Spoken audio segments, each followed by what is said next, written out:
Hi,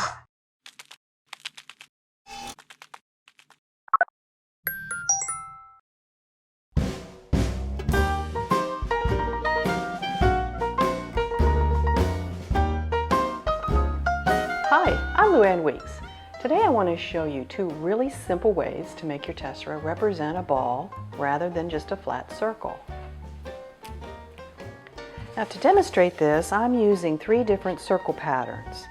I taped each pattern to my table and then I laid my quick stick mosaic mesh over it and then placed the tessera onto the mesh.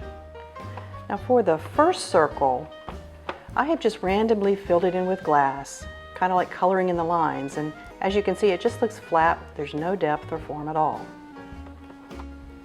Now this second circle has slightly curved horizontal lines which I filled in using nip and bits.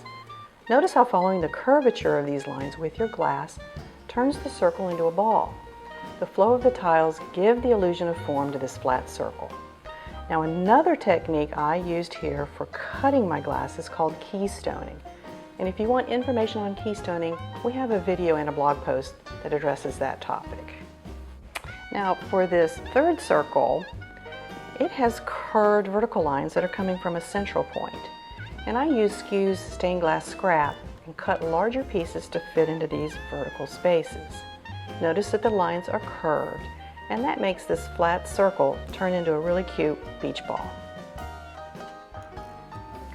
It's important to remember that when we are making two-dimensional or flat art, we often need to create the illusion of a third dimension. So the way you lay your tessera can make a huge difference in the effects you want to achieve with your mosaics. Thanks for watching.